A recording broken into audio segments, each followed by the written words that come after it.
Neil, thanks very much for joining us. New Year blues? Yeah, it's hard when you haven't got, and it's easy for me to say this, it's hard when you haven't got Jay Fitzmartin and you haven't got Jan Palinkas. But then going through, you've got no Jordan Buckley, Curtis Jones, and you lose probably one of the best players in the league in Dante Gavin. And after 20 minutes, he should score. He's through 1v1, and you really are depleted. And you're looking around, and you then go for that experience side. You know, you've ripped it out completely, and that's where our depth is really struggling. But you know, we didn't come out second half as well as we should have done. We then give a sloppy goal away second. You know, when the lefties had a good game, but then we've done a bit with the ball without really threatening the top of the pitch. And I think that's where you lose your Buckley, your Fitz, your Dantes, your Bennetts and so on. Some might say that a team who've not won in 4, FC have had a pretty decent Christmas, regardless of those players being injured, regardless of those players not being available today. FC should be coming here and getting results. Should have got a result. I don't know if you should have won. We didn't do enough to win the game. But I think that the first goal that we've conceded is poor, you know, from our defensive shape. The second one's a calamity, isn't it? But it happens, and you can blame Lafferty there. But how many people didn't make a mistake second half because they didn't want to get on the ball in key areas? And that's the difference. You know, you step up and you make a mistake because you're trying to get on the ball, or you don't make a mistake because you don't try and get on the ball. And I thought, you know, the tail of the second half was we had one shot target, I think, maybe. You know, we didn't get close. We didn't occupy the centre halves. And I know we've asked Max to do a job that he may be unfamiliar with, but he can do it at Gainsborough away. We didn't get Bennett into the game, and then obviously our wide men aren't really wide men today, because you're asking Donners and Charlie Ennis to go and do it. Yeah, it was a game, certainly from the onset, it seemed a little bit... both teams didn't really seem to acquit themselves, or one become the better team in the first and opening 45 minutes. The one chance FC get, it looks like Gabadon is going to score from there. Hamstring, we take it. It's a bad one. It's a tear, it looks like. Which is a real shame. But then you make the change, bring on Griffiths, and it just seemed that for about 15 minutes, 2 or 3 of the players, the front players, didn't seem to know where their role and responsibility was. Now, did you give them instruction down there to do that? And if so, why didn't they actually seem to do what you'd said? So the last, and this isn't against Griff, by the way, but the last 4 games, we've left them on the bench because we think that the centre midfielders, they're very similar, you know, in terms of Munro and Griffiths, Munro and Ennis, Munro, and they're very similar. So that's why we've made the decision. He sat on the bench for the last 3, and we've been completely different in there, where we've had a sitter in Charles, more legs in Charlie Munro, and then a 10 in Bennett, and then a focal point as a 9. You watched when they came on, we explicitly said to Munro and Griffiths, don't play on the same line as each other, play off the line, but they're both that type of player. And, you know, we've worked over the course of the season that that type of player struggles to play in the same team as each other. But when we looked at our bench, Mikey Davis, which people won't know, pulled his hamstring in the warm-up, so we told Lift that he couldn't come on, so we lost our wide left option. Got young Bob, you know, big game for him to come on the first half in that change. Big Theo, we've just pulled back from Ramming last night.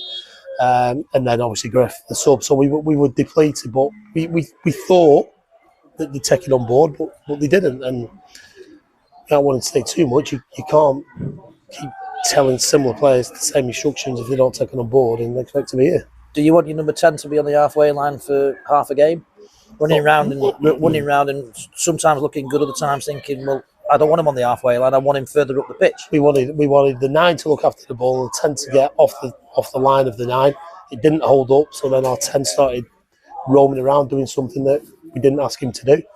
We then tried to go with a Donahue and a 10, and he started doing exactly the same thing. And it was kind of one of the games that people are.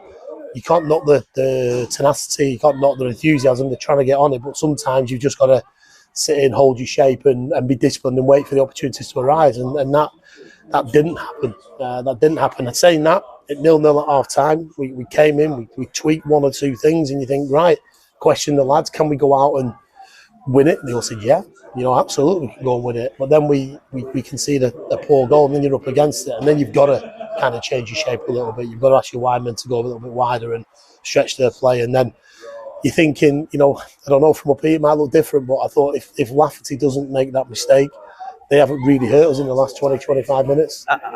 We could have smashed and grabbed and got something. I think you're dead right. I think, again, actually, and that's why I implore all football managers or certainly assistants to be up here from a different angle, because the game is very different from up here, from what you see down there. Lacking in goal attempts, that's going to be very disappointing. Regardless. John Ennis first half. Anything else? I can't remember. I can't remember. No. 47th minute, and you're taking a free kick, and rather than just trying to hit the ball toward the goal, you play the ball to the back post and hoping the header comes across and you're offside. I mean, you're looking across the line and you're offside. And on Thursday night in training, we work on them positions, we work on them key areas. We hope we're going to get a chance in there, but you want someone to step up, and they know who was. I mean, the person who took the free kick shouldn't have been on the free kick, and then you're asking the lad who should be on the free, who's 19, to tell the lad to get off the free kick. And the other bits you've got to step up because you were designated free kick taker and you've let someone else do it. So then it throws our shape completely. And I know they don't want to kind of fall out with each other or mates, but that's where you've just got to push them to one side. So hold on, Mike Faulkner's told me I'm on the free kick, so just stick to the routine and hopefully we get them.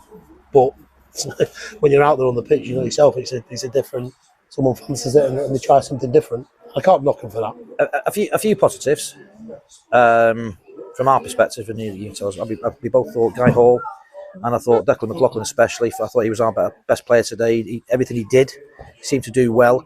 And bringing on a young academy player who didn't look out of sorts at all. In fact, I think if we brought him on maybe a bit earlier, and I know it's always a risk to do that, but he looked positive and he looked like he was enjoying it out there, even though we were 2-0 down. So before we get to Bob, I think you're right with your two fullbacks. I think when Curtis Jones plays, because the ball plays centre half, he regularly gives the balls to Declan, and Guy gets us high up the park, and he hits that little nine wedge and gets us out, and Curtis has that ability to do that. Today, we didn't get our fullbacks as high as we could do. We're playing sideways balls, and that's not Charlie or Laugh's kind of strength, and sometimes Charlie, Oliver was going big in the first half and weren't going to fullbacks, but that's when you take Curtis out of there. But I did think they carried on, they showed energy and the wide areas. I think they're two very good players, but you're reliant on what's next to you, you're relying on what's at the side of you as well, and you're reliant on a number 10 making your pass for you. In terms of Bob Jammer, Bob came on, and people say it's a gamble. I don't think it's a gamble. I know he comes on at 1-0, but he's given a really good account of himself. And, is he ready yet? Who knows until you throw him on, but he hasn't done anything less than anybody else has done. There's lads out there that have played 200-300 games at this level, and for half an hour, Bob's probably done more than what they've done. So you've got to give him credit. Well, he was nearly our man of the match. Well, I mean, that shows how other players played today, but equally what he showed, and hopefully he can show on a regular basis going forward. We've been searching all week for a wide man. We hope that Jay, he gets well soon, but we're looking at it's going to be a long one for Jay. Dante, how long now? 6 to 8 weeks, and then you got your recovery coming at the end of the season. So we're desperately needed of two wide men. We've seen that kind of a centre forward option when Big Joe doesn't play. You're asking Maxi to do it. I know he can do it, but you miss that foil. You miss your centre half, your leader. The little things, and maybe you come here with your full strength side and you win, but still you had 16 players available, and you still expect to come here and get something. Well, I do anyway. And it used to be as a player, when the chips are down a little bit, I raise my game even more, and that's what you're looking at some senior players doing in there. And I don't think many of them raised the game enough today, and we let an average Ilkeston. I'm not being disrespectful to him. I'm not at all. I want them to do well, and the management team were great, but I thought there was an average side, but they've got the better of us. Yeah, I think we would all agree with that, to be honest. It was an average game, 2 poor goals, and not enough attacking prowess from FC United and Manchester. But we're going on next week now. You're disappointed with getting nothing here this afternoon. You prepare now. You're going to be looking at bringing a couple more players in, hopefully, depending upon, obviously, the injury situation that you've got. Or you're going to work with this group and move on for Bradford Park Avenue next week, and hopefully let them bounce back, hopefully there. Kicking the teeth for us is that Jay Fitz is a contract player, Dante's a contract player, Jordan Buck was a contract player. Who else have we missed there? Curtis Jones, and that's Ben Hughes, contract player. Hughes, and it seems to be happening to us all season that you lose your 3 or 4 contract players and you're trying to play jiggery pokery with the budget, and it's hard, and people won't like to hear that, but it's hard. So the lads we bring in this week are going to have to be favours, hopefully, from league clubs and for next to no money. But that's where we are, but we're still going to envisage to get something over the line because we need to do. But you have trust in the team that you've got. Having not played today, you got trust in those. You believe in those. 100%. There's no that. Listen, that group similar. Went to Gainsborough and won. You know, groups similar. Played against Stafford and won. I know we missed Curtis. Curtis went off at half time against Ashton. You know, we missed Big Jord, but went to Ashton and won. So you can't just turn on them. I'm not going to say, but today we haven't done enough. You know, and they've got to look at themselves, and especially the senior players, you can work out who they are today. You know, we've got players out there that people say they could be as good as anything in the league who haven't delivered for us today, and that's disappointing. But that doesn't mean they're bad players. It just means that they've had an off day. But there's been a nucleus in that dressing room, Swampy, this season. You know, in Pat, Curtis Jones, Charlie Oliver, Guy Hall, Deck McLaughlin, Luke Griffiths, Charlie Munro, Charlie Ennis, Dante Gabardon. They've been here all season, and they've played in games that we haven't performed as well as. And you can't look at exceptional little bits like a Bennett coming in or a Buckley coming in. You've got to go, no, this I've signed, and I'm going to step up in every game that we play. You look at the games that we've lost, and you know that nucleus has sometimes more than not played. You know, and I know they're doing enough. That doesn't mean they're not good players, you know. But when the chips are down, we get 1-0, go 1-0 down. Which of that group really step up and get the game by the scruff of the neck and go, come on, let's have a go at it. And that's what's missing, maybe. And that's a confidence, and that's a, you know, maybe a person thing, an individual thing. But it's not something to question the kind of the motivation to play. Sometimes it just goes past them, and they've got to dig deep, a little bit deeper, to find out what's going to work for them.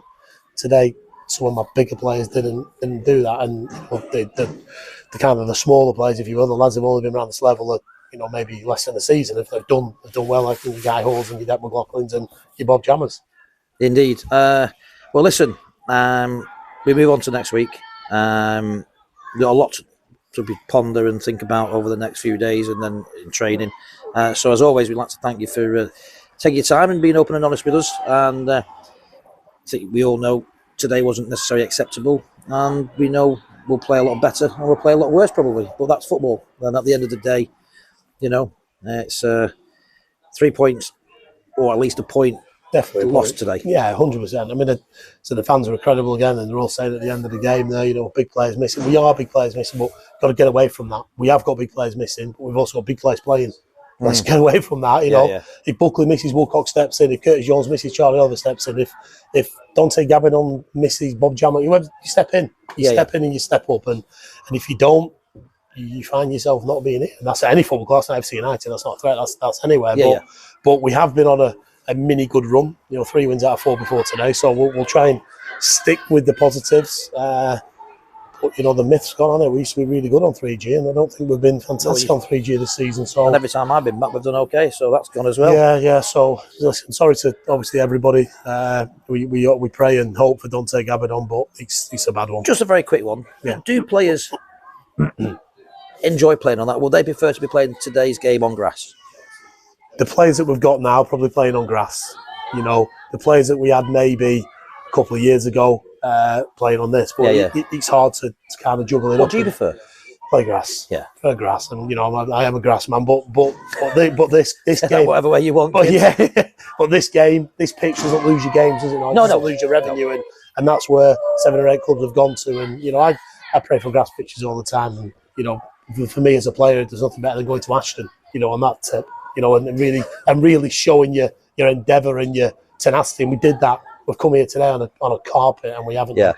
So he's trying to find the right balance. Well, listen, thanks very much. We'll see you next week, and give our very best to Dante Gabardon, because that looks like it's going to be a long, arduous recovery back to. You were level with him. He was through, weren't he? Oh, he I mean, the game would have changed dramatically, but. Yeah. It didn't. He went down, and we are where we are. But that for me, he would have buried it. Okay. All right. Thank you. You're welcome. Cheers, guys. Cheers, brother.